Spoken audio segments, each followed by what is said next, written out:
One thing that's really inspired me to why I'm doing the wellness center or to be an advocate for first responders is because so many first responders are killing themselves because of being injured and after the after effects of being injured. Again, they're the ones surviving, whatever it may be. And now there's dealing with either survivor remorse, depending on the situation, or they're dealing with just the aftermath of work comp, the financial problems, the marital problems, the pain that they're dealing with their injuries. I mean, addictions, you name it, that come from work comp injuries. And it's sad that in this day and age, with everything with technology, like the city should be ashamed of themselves of how they're treating first responders. We're not a number, we're a person, and we gave up so much, and yet we're getting taken advantage of and getting disrespected and just not taken care of.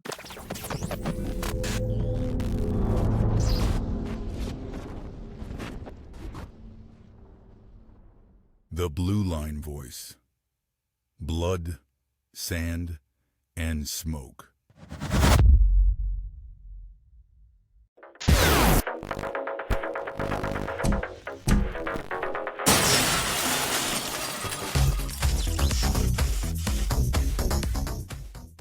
Hello, everyone. Welcome to the Blue Line Voice, Blood, Sand, and Smoke podcast. I'm your host, Josh Weddell. Today, we have a very special guest joining us from California. She was born and raised in Santa Monica to a family of law enforcement. She unfortunately lost her father at the age of 12. She was raised by her mom alongside her 4 siblings. At the age of 14, she became a police explorer. And by the age of 15, she was cruising around in Santa Monica Police Department. Nearly crushed to death, pinned against a car by a drunk driver when she was on the job. On July 4th, 2000, she was shot in the arm at the Santa Monica Pier. She was told she might lose her arm, and she was told she may never work again. She fought back through faith and the air of rehab and returned to patrol. 8 more years on the street after coming back, she medically retired from her line of duty injuries. She was also on the TV show Survivor, Cook Island in 2006. She is a tech consultant on the J-Lo film Angel Eyes. Today, she does executive protection, security consultant. She does school speaking and advocacy speaking. She's an advocate for injured officers and families of fallen. And she is the founder of Code 3 Reset Wellness Center, a sanctuary for first responders that's up and coming. Cristina Coria, it's awesome to have you. Well, thanks for having me. So let's start off in Santa Monica. Tell us about growing up in Santa Monica. Your dad was a police officer, and let's start from there. Okay. Well, I was born and raised in Santa Monica, grew up in Santa Monica, Samo High, Santa Monica College. My father and my uncle were both police officers. Unfortunately, I never met my uncle. He died of cancer. And my dad, he was killed when I was 12. And unfortunately, it was after he retired. And my mom was pregnant at the time. And my mom ended up raising us by herself. She was a strong woman, very, I look up to her because she did a lot by herself by raising 5 of us. At 14, I was an explorer. At 18, I was a cadet, then a water conservation officer, community service officer. And then I was a college police officer for 1 year since Santa Monica was on hiring at the time.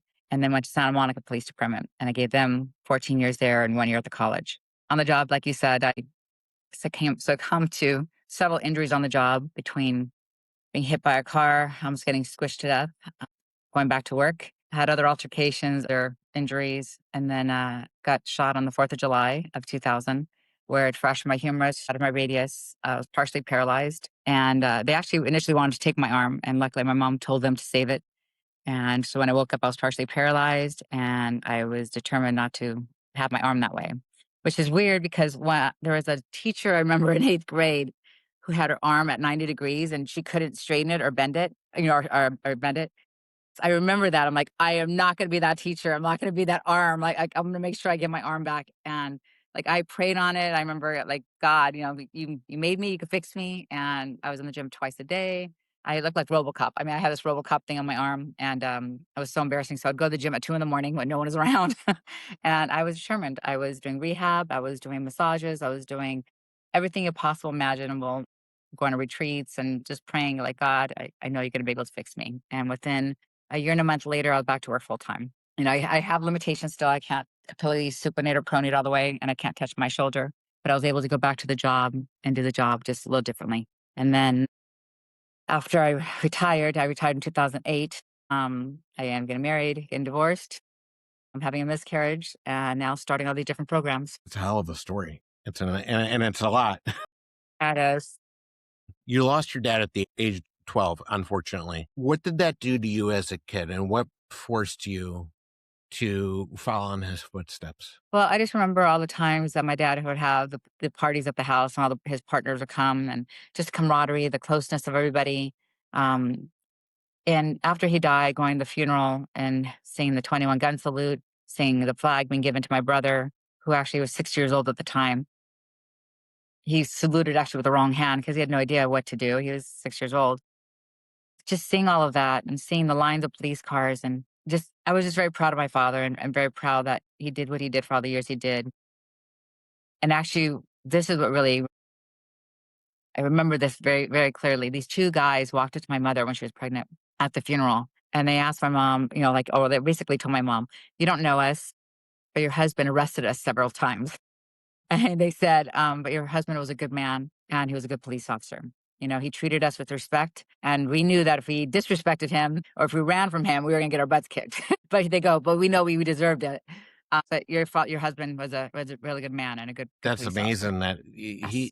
that obviously that shows that he was a very good at community policing. Yes, yes. And so that it made me realize, okay, you know what? When I wanted to become a police officer at that time, and that's why I went to the Explorer program 2 years later. My sister was also an Explorer when she was 15. And so I knew this is what I wanted to do. And it just kind of led me to where I became a police officer. And I knew that was my calling. Your mom raised 5 kids alone. Yes. What did she teach you? Well, she taught me that you gotta be very independent. I mean, I learned how to do a lot of things by myself. I mean, she was knocking down walls when she was pregnant. She was doing plumbing. She was doing electrical. She was doing like freaking tile work. I mean, my mom learned to do it all, and she's from Mexico. She learned how to speak English herself. She didn't. She was self taught, and that's all she speaks now. It's pretty funny, but she did it all. She really did it all, and she lived off my dad's pension, and we rented the rooms out to like foreign exchange students. So she knew how to make money. She was really good with money, at least.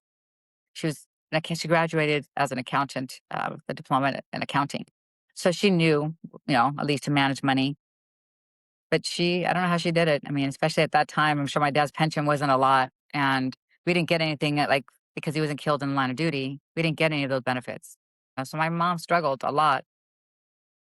So that's one thing I look at now that I'm retired, and I see, officers who have been killed and their families, but I also see the aftermath of officers who are injured and how they're forgotten. And here they're still alive. So to me, it's like that is my passion, is to help other first responders who are injured and help give them a voice that they don't have necessarily, to speak out against like work comp or the city or the departments or, whatever it may be. You started at the age of 14 as a police explorer, and you kind of already hit on this. So I think the audience would know, but was it your dad, the spirit of your dad that pulled you into being a police explorer? Yes. Yeah. Um, I just wanted to follow in those footsteps, and I just loved it. What's funny is I was so afraid of guns before I became an explorer. And I remember my dad was trying to show me how to shoot the gun, and I was like, "No, I'm good, I'm good."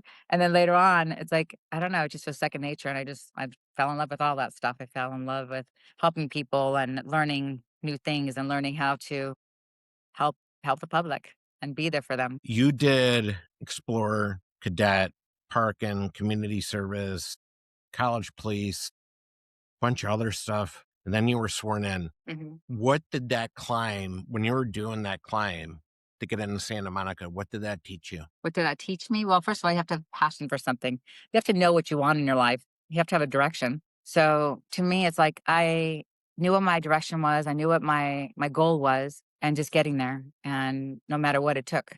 And I worked out hard. I did when I was in the academy, I worked out hard. I wanted to make sure that I got to my goal, and I'm glad I did, because being a cop was everything to me. Again, while I was a police officer, I did different assignments. I worked gangs, I worked vice, I worked narcotics, I worked crisis negotiation, I worked as a school officer. I worked bike patrol, and like I did a little bit of everything, and I loved it. Like I didn't want to be a supervisor. I didn't want to be a training officer. Like to me, that wasn't my thing. To me, it was being on the street and being where people can use us for help. That leads us into the next question. So at Santa Monica, you worked the bikes, gang, narcotics, vice, crisis negotiator, school resource.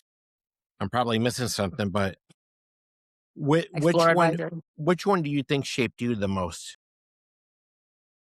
You know, they all were great. I really enjoyed all of them. I mean, the crisis negotiation is I enjoy that only because you got to pick in people's brain. You got to like kind of help them out in a different way. It wasn't about taking them down. It was about really getting in their head and giving them a solution to their problems. Because a lot of them were suicidal. A lot of them, have issues that they feel like there's no answer for. And I think that's one big thing with law enforcement is like I think people just want answers, and whether it's finding a way to get money, finding a way to take care of their parents, finding a way to pay for the house, or finding a way to take care of an injury, or like there's just so many different things that they have that sometimes they feel they have no solution for it, and they get desperate, and then they do all these stupid things. But if there's a solution at the end of the tunnel, what can they do? They're not going to fight. They're not going to cause problems. They're not going to try to kill themselves. You're giving them a solution. So to me, that was awesome. And then the school, working in the school was awesome because you're getting to them young, so that they don't become our problems in the future. And you can either mold them to where they respect you and to where they become hopefully a police officer or military or a fireman or something that's going to be a good career, and keep them out of trouble. Or unfortunately, a lot of them will go the direction of getting into trouble, and now you're the one arresting them.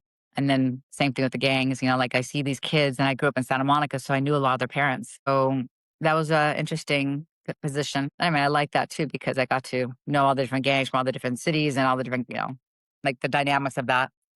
I mean, I think every position I had, I got something from. It was I don't even know which one really was the best. It was they all molded me to who I am today, Looking back at your career, what did you love most about the job? helping the people.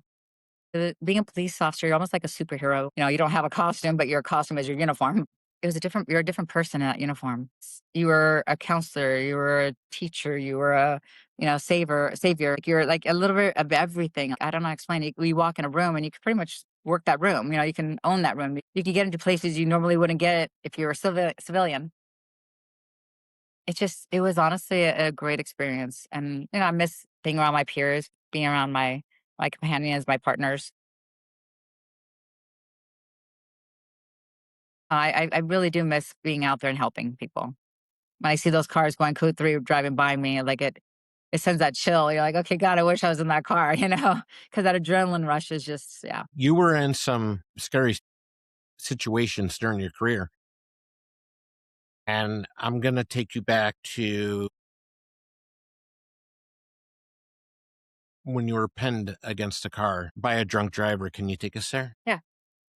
I was only a few years on the job. It was in 1996, and literally a few years on the job. I was probably about 24 maybe at the time that happened. So I was very young. And I just literally saw my life flash before my eyes when I was getting pinned up against that car. And I just could see the face of the girl, the driver. She just gave me this blank stare. And like she didn't care. I mean, she really didn't care. I thought, wow, this is someone in my career, my life. It was pretty scary. I will admit, once I was released from that pressure and was in front of the police car, I wasn't as worried about me anymore. And I think your adrenaline really, in any situation, really helps keep you alive. It really helps push you, it really relieves the pain. But I also think in my mind, like I just you have to have that will to survive. You have to have that mindset that no matter what it may be, you're gonna be okay. During the whole time of all my different situations that I've been in that were like almost life altering, I just trusted in God and I realized, okay, you know what? I'm gonna be okay. It's gonna be okay. I didn't want my mom to worry. She already had that door knock once. So even when I got hit by the car, I was worried about my mom getting that door knock. When I got shot, I was worried about my mom getting that door knock. And as a female, like I didn't want to have the guy see me cry. So I was always trying to stay strong, always trying to laugh at things because that was my way to mask the pain because I didn't want to look weak. I didn't want to look like that. Oh, she's that female that's crying. Yeah. Yeah. And then you had another experience on July 4th, 2000 at the pier, which is in Santa Monica. Yes. Can you take us back to that day and walk us through, if you don't mind? No, it was on 4th of July of 2000, and I was probably about, gosh, I was young. I was 29 then. Um, it was a hostage situation. Well, first it was 2 guys were wanted for murder, and they traced the phone call to our pier. They caught the first guy, and he had bullets that fell out of his pocket. So they were wanted for murder. So now those bullets were evidence. Which, looking back now, we could have just should have taken pictures of those bullets and transported them. But my sergeant walked up to me and this other female officer, and there was a bunch of other male officers. But he looked at her and I, and he said, "Oh, you two, watch the bullets." And then you, to all the other guys, come with me. And so her and I just looked at each other, going, "What the hell? Like, this is ridiculous." So we're standing there. Next thing you know, my old partner comes up and says, "Hey, Christina, do you want to help me cover the back?" And I go, "Yeah, hold on." So I look and I find another officer who, he wouldn't mind standing there watching the bullets. And I say, "Hey, can you watch the bullets?" He's like, "Sure." So I, relieve my post and got someone to relieve it, took off with my partner. And as we're running in the back of the arcade, we see a commotion. What we didn't realize was the officers were retreating because the guy had a hostage. We never saw that. And so I never saw the suspect at all. And so next thing you know, I hear bullets and film whizzing by me, literally whizzing by my head. I'm like, where the hell is this guy? And we're running through the crowd towards whatever, towards the arcade, not knowing where this guy is at. So there's nowhere to get cover because it was an open area.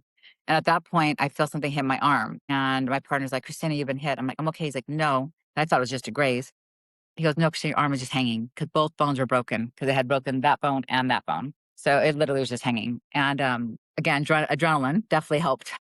And I was like, "No, I'm okay." He's like, "No, we got to get out of here." So at that point, as we're trying to get to the police car, because there was no ambulance or fire department that can go onto the pier because active shooter, we end up running towards the sergeant's police car, the same sergeant who told me to watch the bullets.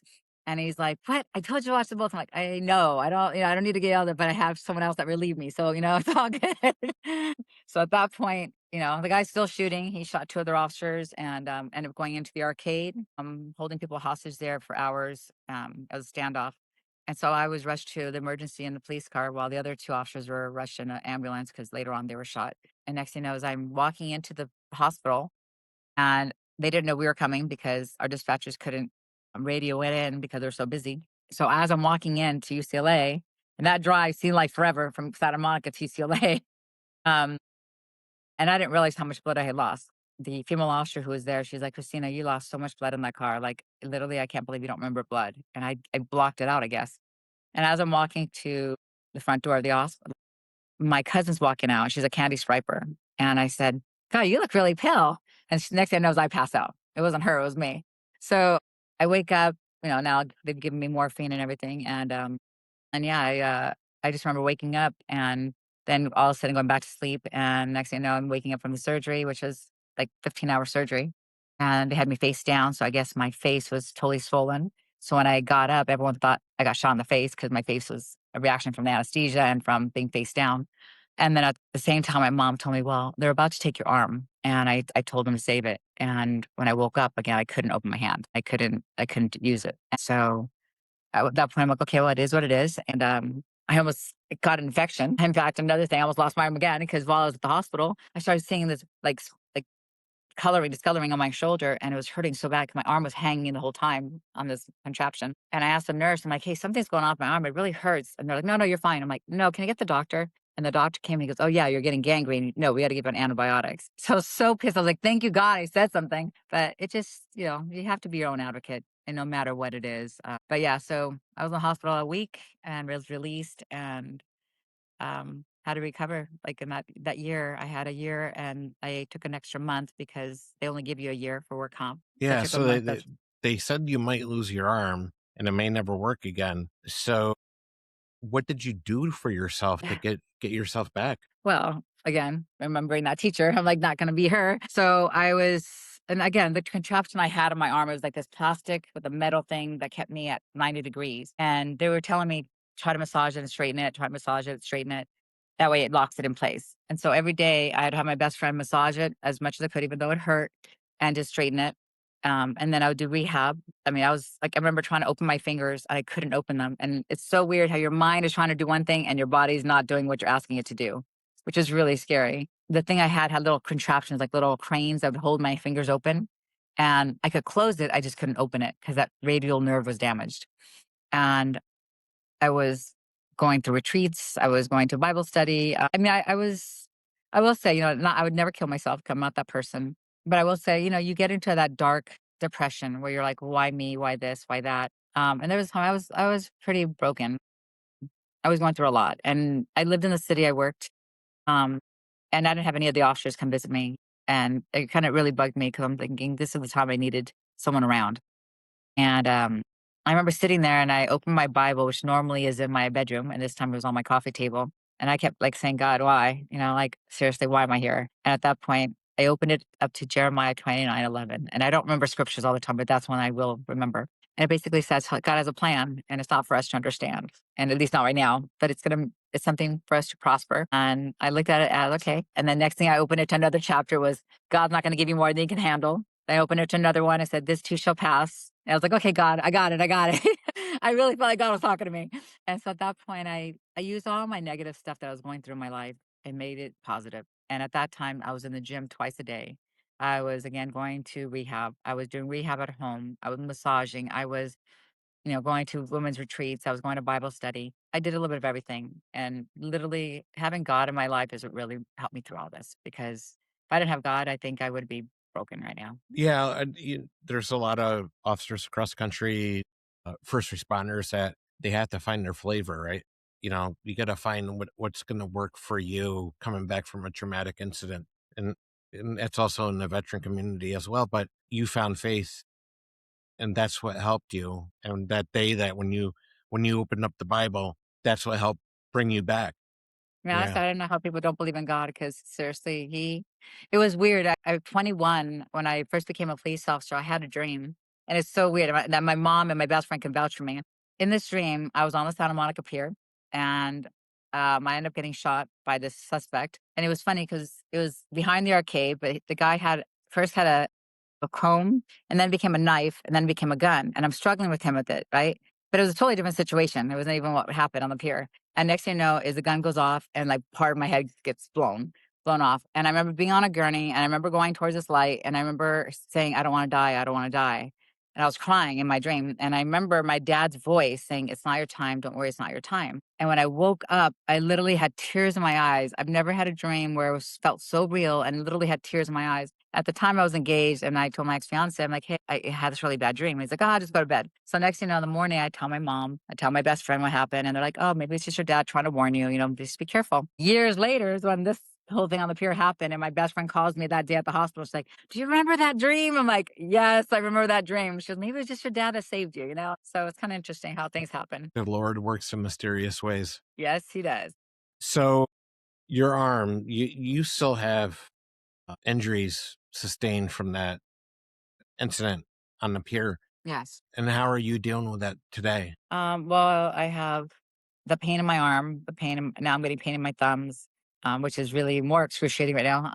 And then I have pain in my neck and pain in my back. So I had neck surgery, back surgery. I've had three surgeries on my arm, my left arm. I've had carpal tunnel and cubital tunnel surgeries, which I don't really think that was the problem. I think it was more my neck from the whole thing. I have a lot of injuries, and what's sad is that because I don't look like I'm injured per se from what everyone looks at, because I'm not gonna show my pain. It's all internal. It's not, something visible other than my scars that I have. Um, like it makes it very difficult because people don't see the pain when I'm at home. Like I'm always rushing, I'm always doing this, I'm always doing that. But it's my adrenaline that keeps me going. Once I stop, it's like is when I feel everything. And once I have time to think about it, is when I feel everything. So it's definitely mental. A lot of the stuff we go through with our pain, like it's to the point if you sit there and dwell on it, it's gonna get bigger and bigger and bigger. And I don't want to have to rely on pain pills for the rest of my life. I choose to keep myself busy. I choose to have my mind thinking about other things and helping other people and having a different mindset or trying to find a solution to these problems that just are unbelievable that the city puts us through. And I think that's one thing that's really inspired me to why I'm doing the wellness center or to be an advocate for first responders. It's because so many first responders are killing themselves because of being injured and after the after effects of being injured. Again, they're the ones surviving whatever it may be. And now there's dealing with either survivor remorse, depending on the situation, or they're dealing with just the aftermath of work comp. the financial problems, the marital problems, the pain that they're dealing with, their injuries. I mean, addictions, you name it, that come from work comp injuries. And it's sad that in this day and age, with everything with technology, like the city should be ashamed of themselves of how they're treating first responders. We're not a number, we're a person, and we gave up so much, and yet we're getting taken advantage of and getting disrespected and just not taken care of. I, I And think like I think that goes. I've interviewed a lot of people, and it sounds like that goes across the country, right? You know, it really does. You get hurt on the job. Your situation is unfortunate. You get shot on the job, but you get treated like a piece of shit. You're forgotten about. Nobody remembers you, and and I did everything right. I did everything I was supposed to. I mean, I came back from something most people wouldn't have gone back to, and I went back and gave more time of my life to the department, to the city. Yet, this is how I get treated back. It's absolutely sickening. so let's talk about women in law enforcement. That sounds like a fun topic, doesn't? And I will say this before we even get into this topic. I worked alongside females in law enforcement, and I thought it was the best thing. I loved it. There's cops out there that I've heard them say other things. You and me had a conversation about a character on social media who doesn't know how to keep his mouth shut about women in law enforcement. There was a few New York State female state troopers, county sheriffs I worked alongside of that were just absolutely amazing. And glad that I didn't listen. They may have been smaller than me, but I think you can agree on this. When the shit hits the fan, it doesn't matter your size. Your adrenaline's going to kick in. You're going to live, right? If That's you an have that passion. Yeah, yeah. So, and I always loved it because females bring a different personality. They just do, and then it worked out good playing good cop and bad cop, and I thought it was freaking awesome. I always loved it when a female backed me up. I thought that was the greatest thing. But do you think females are treated differently on the job? Yeah, well, I wouldn't have thought so before my shooting. After my shooting, I saw it, and it's sad to say that my shooting and everything happening after my shooting, the Monday morning quarterback talking, people who thought you were friends talking behind your back. It was very discouraging, just to hear that later on. And I would pretend I would look them in the face and I pretend I didn't know what they were saying. I heard what they were saying, but I knew exactly who they were, and it's really sad. It's like I would not want to put anyone in my position of what I went through. Um, what's funny, if I was a guy doing exactly what I did, I would have probably got a pat on the back and a praise and everything else, and hey, that was pretty courageous, not to give up and not just to run away.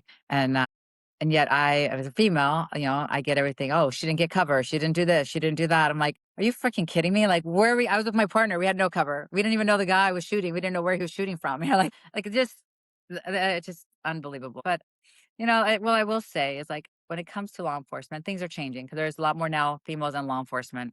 And unfortunately, it's just like anything. There's bad females. There's bad male officers. There's bad and good in every race or even sex. It's like when you come to being a police officer, if you're there for the right reason and you're there to back up your partner, or you're there to do the right, do your job, then you're going to do it. Unless you're one of those people that came on the job because you thought you're going to just get a paycheck, and you're doing it because of the paycheck. You're not doing it because you have the passion. You're not doing it because you want to have the will to survive if something happens or help someone else and be their backup. Like I was always that backup that was there. I was always the one in the mix. I was always the one hands on. I was not afraid to get myself involved. Unfortunately, there's a lot of male and females that, don't want to get involved anymore. Don't want to touch anybody. Don't even want to be involved in an altercation. And you're like, wow. So, and we see it all the time. So, especially now with social media. Yeah, absolutely. What do you think about the suck it up culture? You know what? I think this generation is such a different generation. I mean, I thank God I'm not a cop right now because I probably would have got myself in trouble, by saying things I probably shouldn't have said. Um, but I don't feel like these officers can do their job anymore, and I feel like they're losing the respect from the public just because I feel like the public is using their cell phones, is using their as almost like power for themselves to get away with their crimes or their antics or there's no consequences anymore for their actions. And now I really felt it's pushing law enforcement to a different direction. It's really sad. I really hope that, whoever comes into becoming a governor in California or in politics or whoever, that they stand their foot down and say, look, no, when you have an officer say something, just do it, just comply. And then later on, if you want to argue about it, then you can argue to the supervisor or whatever, but don't argue while you're out there in public, or don't try to make it a bigger issue and cause an altercation or cause something to get out of control when it shouldn't be even that type of position. Like there's so many, you see all these things on social media, they're so minor. And the next, they're blown up into something that could have just been easily avoided, without someone getting injured or killed or, yeah. It almost like when somebody has their cell phone out, it's theatrical. Hmm. Like seriously, like we have a show and we have to put out, and we need an audience. And we have to put on the show. Like, and I probably watch the same crap that you do, and it's like unreal. Like, and like most apartments across the country, the majority of them have body cameras, and we're still pulling out cell phones. Like, You know what it is? I feel like the public, I mean, not everybody, but majority, pull out their phones because it's almost like they're pumping themselves up.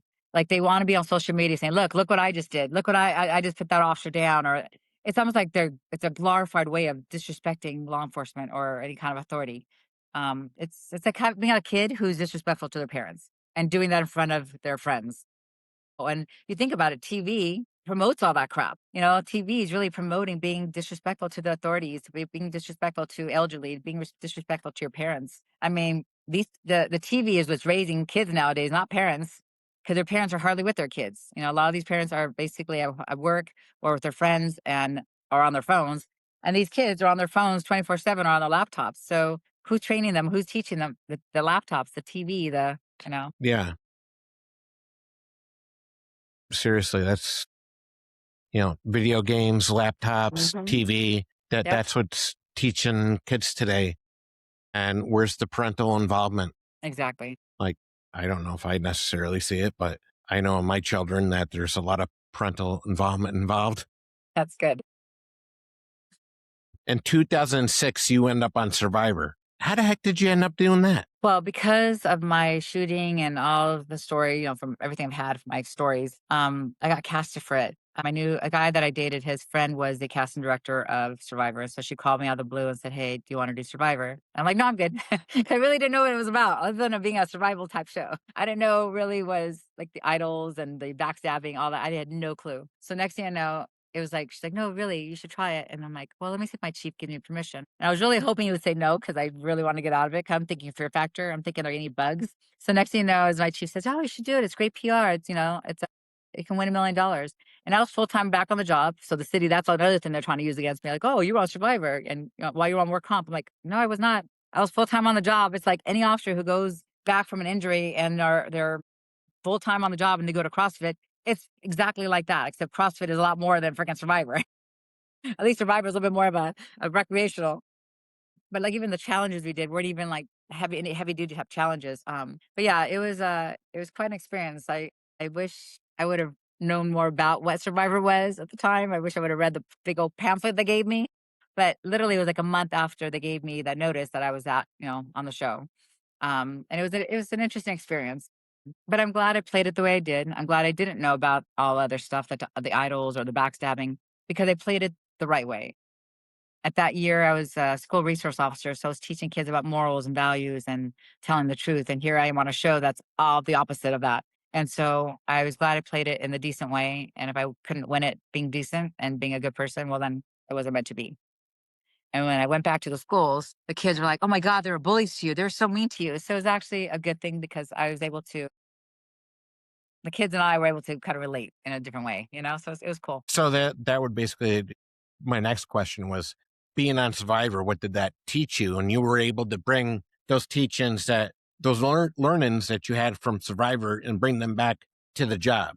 Yeah. Yeah. Yeah, it's a show that definitely humbles you. I felt like I was homeless. I felt like, a transient in a sense because I had no showers. There's no bathrooms, so you had to go find a hole and do your thing and cover it up.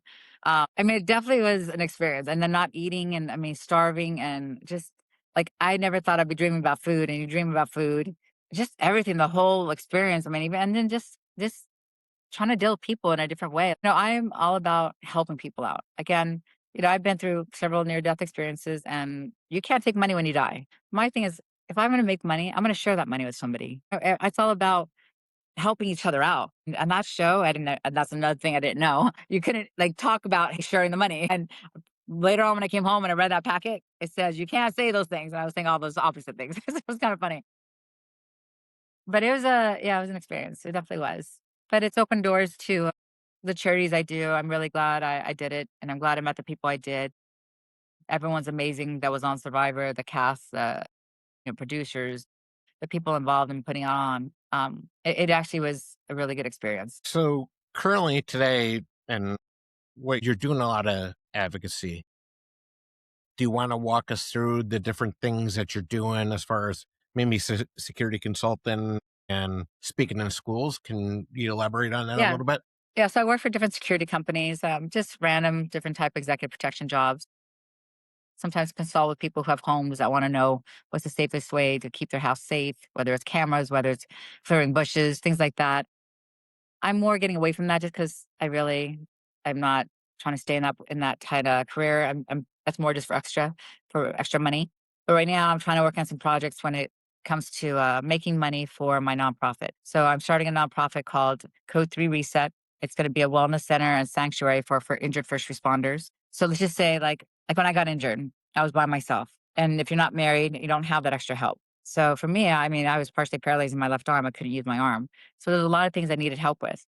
At the same time, I was very discouraged because I was by myself. This place would be a place they can come, they can relax. They would have, like, we have a huge, we're looking at some property in Texas to start it out.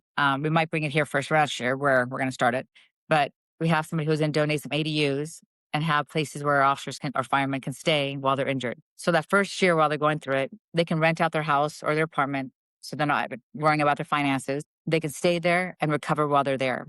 And while they're dealing with work comp, they can get free treatments from us, like whether it's pain management, whether it's IV drip, whether it's cryotherapy, massage therapy. They can use like their chiropractor stuff at the work comp stuff there. PT, we're gonna have a psychologist there on board. We're gonna have a chaplain there. We're gonna have basically a little bit of everything out there that's new because there's a lot of new stuff now for PTSD. There's a lot of new equipment out there to help with healing. So we're gonna have like these beds that help heal like inflammation. So there's gonna be a lot of new technology there that we're gonna use to give free treatments for first responders. And that way, again, while they're dealing with work comp, which there's delays, denials, and all that crap, that's your pain's still not gonna stop. Like while you're going through all that, you're still gonna have that pain. So we want to make sure we have that taken care of and also have the peer support. So they're around other first responders. They're not by themselves. Like they have almost another family, and that's we can have dinners there, we can have movie night there, we can talk about all of our problems and have a solution for those problems. If they have issues where they can't afford to get their roof fixed, we can go get that fixed for them. We find somebody to do it. If they need issues with someone to pay for their mortgage payment for that month, we'll find a solution for that. It's a one-stop shop for first responders that are injured and also helps them understand the work comp process, understands how to be an advocate for themselves, and fight for themselves. I want to go back just a little bit because I want to come back into the Code 3 Wellness Center. But you also talk to kids about violence, gangs, and trafficking. Why does that matter to you? Well, again, I don't want those kids to be our problem in the future. Don't want them to fall into, if I have a chance to talk to a child or a teenager or whatever, they're going through something. It doesn't hurt to tell a kid, "Hey, don't do drugs." It doesn't hurt to tell a kid, "Be safe." It doesn't hurt, and it doesn't have to be your kid. It could be someone else's. Just always warning them. I think the more they hear it, it's instilled in their head. They're not going to want to do that stuff if they keep having everyone, not just their parents, tell them, "Hey, it's not good. It's not good. It's not good," or "Don't do this," or "Be careful." It instills it in them. So I think it's up to all of us, not just a police officer, but anybody, to instill those positive things in their head. Like, "Hey, you're gonna do good. Hey, what are your goals?" Like, put those things. Have them constantly thinking of positive things, not the end of the world. Not like there's. It's important to keep these kids safe. There's a lot of the end of the world conversations that do occur, and unfortunately, the youth see that, but focus on the positive, right? Yes. Well, and even with all the negative that's out there, it's trying to find a solution to stop the negative. Whether it's, I mean, we have so many things happening to these days with our food, with our water. Yeah, it's kind of like being what's that one lady who was an advocate for the water? Remember those it was polluted and there's a movie about her and she fought and she helped disclose all those people that were polluting the water. Brockovich, Oh, Aaron yes, Brockovich. yes, yes, Yeah. yes. So it's kind of like being an Aaron Brockovich. I think if all these kids would put their minds together and stopping a lot of this crap from happening, whatever's getting on our foods, whatever is getting in our water, or finding solutions to the problems that we're having, it would make this world a better place. Instead of just sitting there on their video games and playing video games all day long and living in their parents' house till they're 40 years old. So for me, it's like, like we have to find some solutions to these problems and our kids are our future. So Yeah, get out of the basement. yes, exactly.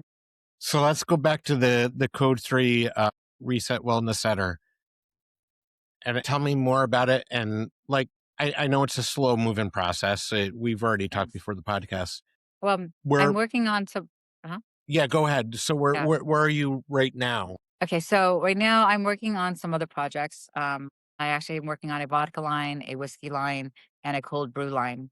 And I'm working on the name because I'm having some issues there. I mean, unfortunately, when it's starting a job, I was starting a business. There's so much to entail when it comes to trademarks or LLCs or EINs. I mean, being a cop 15 years of my life and going into business is a totally different outlook, a totally different avenue, and it's a lot involved. And I wish whoever's listening to this, if you're in the business world, please come help me because I'm trying to establish these things and make money so I can give money. But it's so hard to understand all the different pieces to the puzzle to make sure you do everything right. You're not stepping on anyone's toes. You're not trying to steal anyone's ideas, and that that they don't think you're stealing someone's ideas, or that you don't think they're stealing your ideas.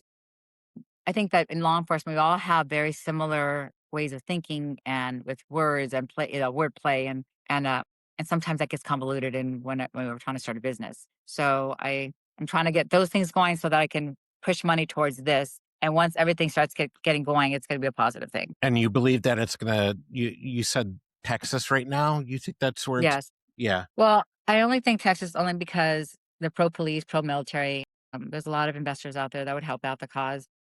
California's a little different. There's so much, I don't know, a lot of red tape around here. I'll say it that way. Well, not even red tape, more blue tape. Um, but yeah, it's a different dynamic here. But maybe we will bring out here. I don't know. I'm trying to start it there. But again, I'm trying to start my other businesses first so that I have the money to fund my nonprofit and that it all goes in the right direction. And again, I want to get my business started by 4th of July, which is my anniversary. So it'll start something new. It's a new fresh start. So before we started, you had a topic that you wanted to bring up, and I'm going to give it to you and talk about workers' compensation, which, in all honesty, hits probably every state in the country, right? When Yes. somebody's injured in the line of duty, it doesn't matter if they're law enforcement, a firefighter, first any type of first responder, or if they are a clerk in a town hall, right? So you go on workers' comp. Let's go ahead and you take it from there. Well, when I was a cop, I thought, okay, well, if I get injured, they're going to take care of me. Like I'm not going to stress about things like that because we all know we're going to get injured some way or another by doing our job. It's just it comes in a part for the core. But when I did get injured, I was very disappointed in how I was treated afterwards, especially when I had some legitimate injuries. I didn't just trip and fall. I had some legitimate injuries that were life changing. And to be treated the way I've been treated or other officers have been treated after you retire, especially after you retire, because you have a lot more leverage and a lot more rights when you're on the job. But after you retire, they treat you like you're just a number. And unfortunately, they really don't care about us. They just care about their money. They care about, how much they can save and they will put you through the process. They're waiting for you to either give up, kill yourself, or just, die naturally, which they did to my father after he was killed. All of a sudden, he was dealing with his work comp case, and they ended up calling my mom the day that my dad died. And I mean, just so disrespectful. They basically said, "Oh, we're calling because we have his case settled." And then my mom's like, "Well, he's dead."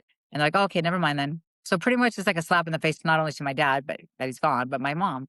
Like, you're gonna call someone who her husband just passed away and let them know that his case is settled now. I mean, just the way they handle things to me is just disrespectful. Just no compassion. Things have got to change. I really think that we as first responders need to start stepping up and start telling these, senators, politicians, they need to change work comp laws. I mean, governor, or at the time, it was Arnold Schwarzenegger, he ruined the whole work comp system.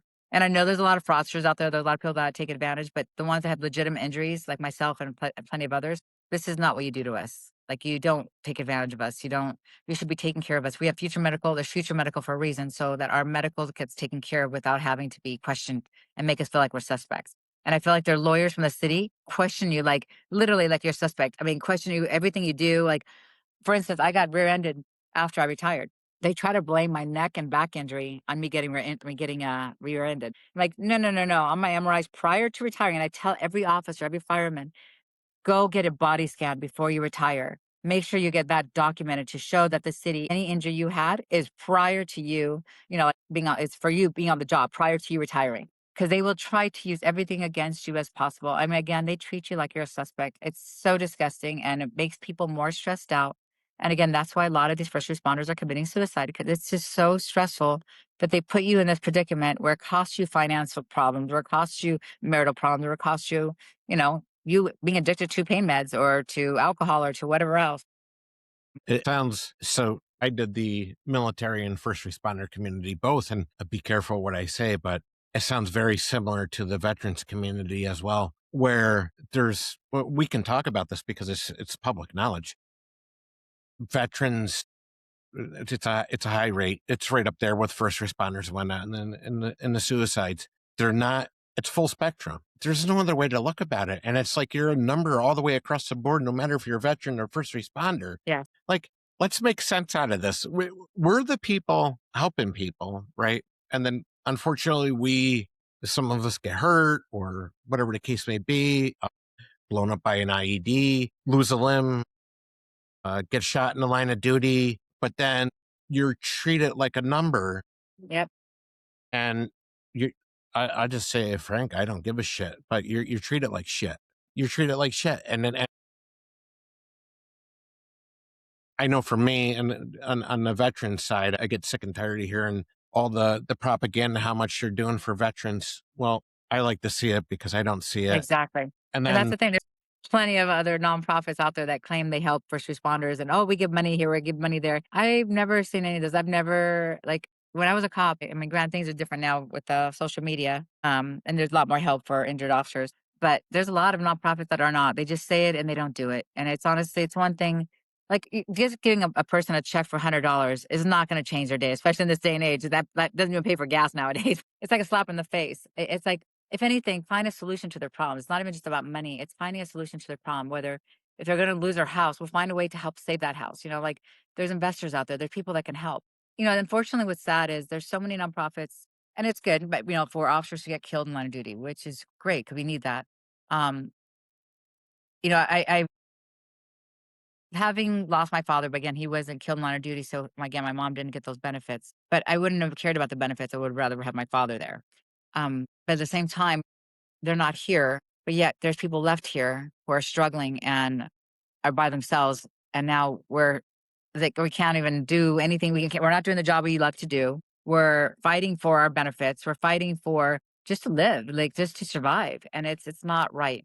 It really is not. there is you're talking about the non-for-profits for first responders. There is a podcast, and I'll have to plug them in on this one. I've never met the gentleman. It's a podcast called Reasons We Serve. And he just interviewed a gentleman who has out on the West Coast who has a non for profit. The podcast is Reasons We Serve. Gentleman he interviewed started his law enforcement career out in the East Coast out here and then migrated, I believe, towards Las Vegas. And that's where he wrapped up his law enforcement career. He was hurt in the line of duty and he started a non for profit. And one of what he's doing for and like you said, there is a lot of non for profits, like they're there, but where are they? Right. This gentleman's non for profit they do a lot of good work. And he was describing it. I listened to the whole podcast and it was unbelievable what he's doing. And What's the name of it? the name of the podcast is called Reasons We Serve. If you give me a second, I'll just verify that on my phone. Okay. But the nonprofit is called Reasons Reserve? No, that's the name of the Oh, podcast. okay. I mean, there's a good nonprofit that I went to as a part of, an LEO Weekend. They're awesome. Austin Glickman helps promote so many amazing things for injured first responders and for the Yeah. families of the fallen. He brings them out there, and in fact, it was such an amazing experience. Here, years later, I'm getting honored, and I literally was in tears. I mean, I remember being at the airport and being greeted by the police at NYPD at the on the plane. I was like, literally, the airline stewardess says, "Can everyone please sit down?" And choreo party, please walk up to the front of the plane. And I'm freaking out, thinking, "Oh my god, did something happen?" And everyone's looking, and I'm like, I'm so nervous. My face is red. My friends are like, "What's going on?" I'm like, "I don't know." And so we're walking up, and next thing they say, "Oh, just so you guys know, this officer was injured in line of duty years ago, but she's being honored today or this weekend at the LEO weekend." And literally, I was like in tears. Like I was like a mess, and the pilot, everybody like, "Thank you." And it was, I mean, they opened the doors and the police were right there. It was such an amazing experience. It was such a warm welcoming. And honestly, this is years later. And I just, it really, to me, it's like, I think things like that is what really hits home. I, it killed me. It really did. Yeah.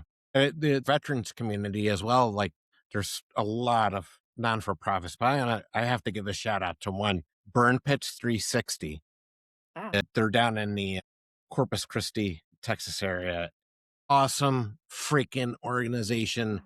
These people are awesome. Leroy and Rosie Torres and the whole Burn Pits 360 team is just absolutely amazing. As I had described to you prior to going on air, that due to my toxic exposure, they I looked for everybody. And coincidentally, I knew when they had developed the organization, which was 2009, 2010. And I had known about it back then, but here we are, fast forward to at the time was 2025, and they had come such a long way and such great people. And it was such awesome organization, and God bless their hearts. And I wish there was more of that, right? yeah, And same in the first responder yeah. community. But I believe they are. It's just a matter of finding them. I am, yes. Well, I'm helping my friend right now. I'm the president of her nonprofit. It's called Exclusively First Responders. And she's actually helping. She wants to do more of the rehab part of it, but we're also going to collaborate on her rehab and my wellness center. But she's also working on some apps. I'm working on an app called CYA. It's called Cover Yourself app. I guess like cover your ass, but cover yourself app. And it's going to be all related to work comp stuff. So anything from day one on the job to the day you retire, everything's going to be in this app. And so it will help basically with your mileage or the parking, with everything, and also give you some guidance of how to deal with the work comp process. That I know out here in California and other states, workers' comp is a pain in the ass to navigate. And There's I so many loopholes, so many people, like so many pieces to the puzzle. Like I see a doctor like every month, and that doctor puts in a request for my treatments or whatever, and then the utilization review board denies it or approves it. And literally, it's whoever's standing in this utilization review board doesn't make sense because they've contradicted things they've said. Like I got approved for surgery during COVID, or next surgery. Then they denied it or they canceled it because of COVID.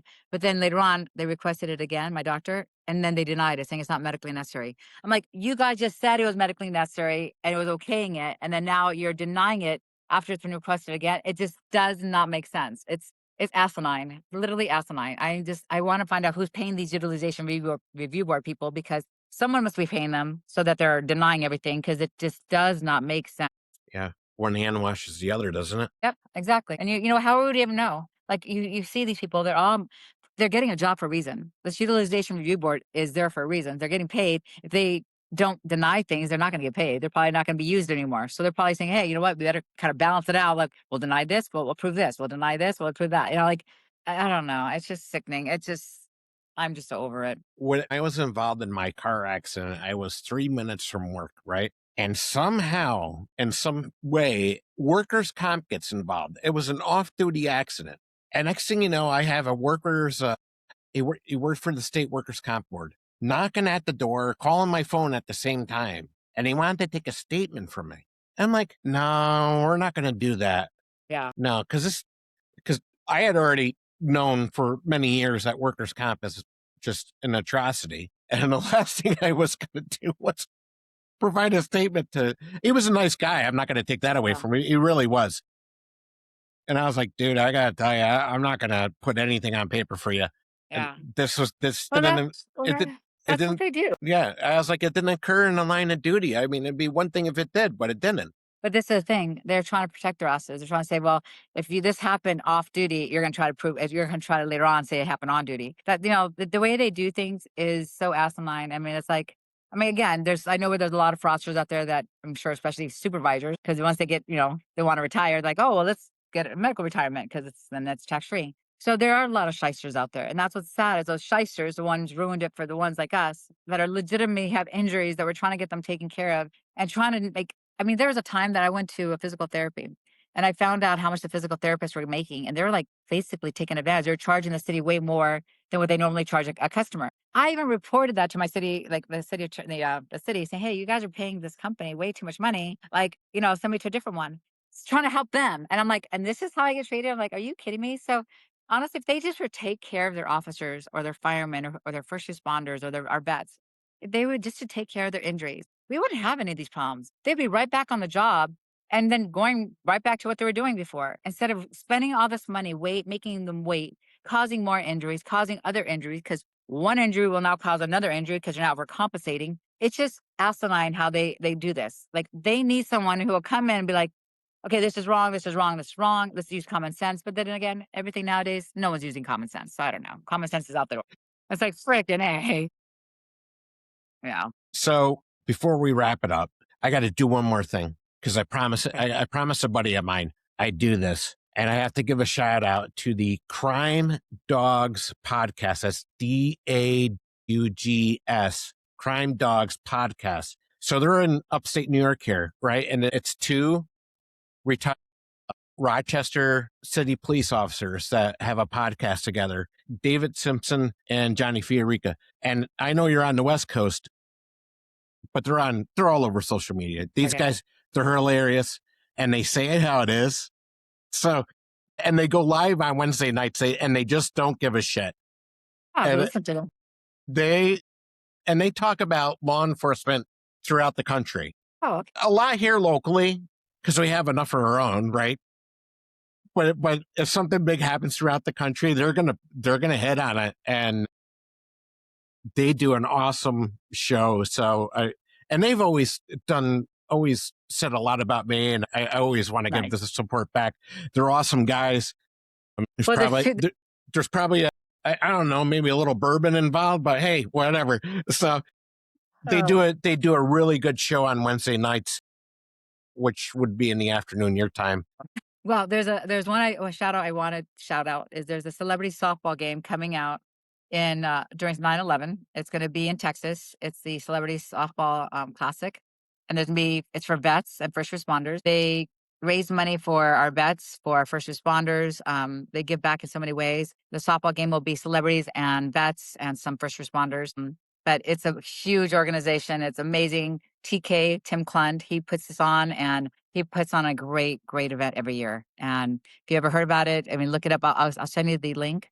But it's the Celebrity Softball Classic in Texas Where during 9/11. do you know metropolitan area in It's Texas? going to be in Frisco. It's going to be in Frisco, Texas. Frisco, Texas. It's going to be at the let me see here. Oh, I have my phone. You know what? I'll send it's going to I want well, it's going to be in Texas. So I want to say it's in Frisco, near Frisco.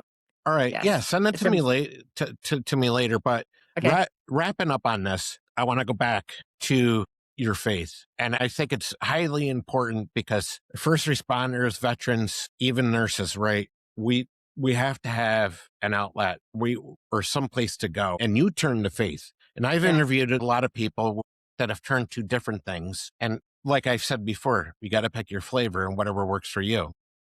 I know people have tried therapy and they say the hell with this. They've tried other things too. There's hyperbaric oxygen treatment. That's a big Mhm. thing, right? Yep. A lot of people have great success from that. So but the Bible is often overlooked. Unfortunately, it is. So Yep. I think we could say in good faith right now that if you're having a rough day and you're a first responder, if you don't have a Bible, go get one. Yeah. And if you know anybody in your community that's in the church or whatnot, I don't know of any person in a congregation that's, a chaplain, a reverend, a priest, a minister that won't take the time out of their day to sit down and talk with you, because I've been there. Yeah. Yeah. And so, Well, you know what? One thing that helped me through everything was I remember opening it up to Job and that story of Job, who basically was tested in so many ways.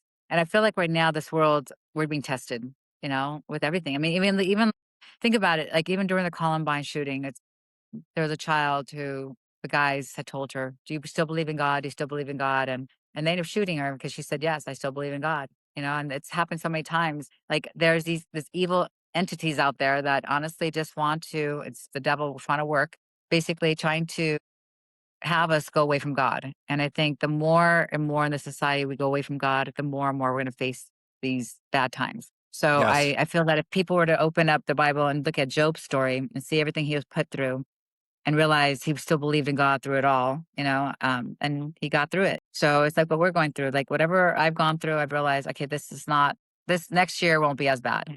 This next year won't be so bad. There's always a solution to the problem. Whatever's our problem today is not going to be our problem tomorrow, or maybe not tomorrow, but maybe like not next year. But things always get solved some way or another. There's a good thing out of a bad thing. And I try to always look at the good rather than the bad, even with work comp, even with the people that are working for work comp. I don't get what soul they have because they're soulless. I don't get it. I just don't. I think a message that can be sent is we've all been in horrible times, bad times, depressed times, anxiety ridden. There's always, and I hate this, and I get a lot of feedback on the social media, right? Somebody has mentioned, no, not anyone is there for you, or there's not people there for you. Bullshit. I know I can, if I was having a bad time right now, I could pick up the phone and somebody's going to answer. I may have to call Yeah. two or three different people, Yeah. and always look back at your faith, Yeah. Well, I because will say you have to ask for the help. And most first responders and vets do not ask for help. because we're That's our tough, problem. Yes. but the help is there and the resources are there. And it's just, Well, but this goes back. I even asked the city. I've never spoken to a psychologist. Never even through all my shootings and all the trauma I've been through. I've never seen a doctor, right, or seen a psychologist. I asked the city to send me to one. Here's a first responder asking to actually go see one, right? And they denied it. They kept denying it. I'm like, are you freaking? It just proved right there that here we're asking for help, and yet they can't even give us that help. And finally, it got approved, but it took them time to get that approved. Yet, here again, I'm asking. And I think that's the discouraging part because they will make things harder for you when you do ask. It's just, I don't know. It's when frustrating. probably when you don't ask, you get what you need, and when you I do know, ask, right? you It's don't reverse get. psychology. Yeah, it's just totally opposite. It's how what they put people through. It it's agonizing to hear the stories. It's Yeah. agonizing to hear your But I story think they do that on purpose. They really want to break you down, unfortunately. But that's why I think like all I can do is pray on it. I could pray, just pray for those people, pray for that lawyer, pray for like I went off on the city lawyer. I was so done because it's been 18 years since I've been dealing with this. And when we did a deposition, I went off. I said, "How dare you? Like, do you have a personal vendetta against me?" I'm like, literally, like you've probably made more money in this case by dragging it on than by me just getting my settlement. Like I could have lived, I mean, I could have had an 18-year-old kid by now, but because of all the stress I've gone through, my body won't allow me to have children, like it's everything. I'm like, but you shouldn't be ashamed of yourself. It's not like I didn't give up my everything for this job. Like I didn't just trip and fell. And he just like was in shock. And like he was like backpedaling. I'm like, no. I said, this is not right. I said, how dare you try to fight people who are risking their life every day, day in and day out on the job, and they gave it all, almost gave their life for it, but then they're here alive trying to struggle and try to get their life taken care of back on track, and you're going to do this to them and to make us feel like we're suspects and question us. Like it's so disgusting. I was like, I didn't care at that point. I was like, what do I have to lose? He needs to hear something. Good for you speaking up. Yeah, I don't know. It's just frustrating. I don't get it. I really don't. Yeah, Christina, thank you so much. I know we spoke a few weeks ago and we were working on this and tried to get together. It's kind of Yeah. hard being on the East Coast and the West Coast, and it's like we're in two different worlds, right? I don't know, Yeah. but I can't remember shit anyway. But But but hey, I um, appreciate you for having me on. no, I appreciate you taking the time to do this. And if you would just stand by for a second and I'll be right with you, okay? Okay, sounds good. All right, thank you.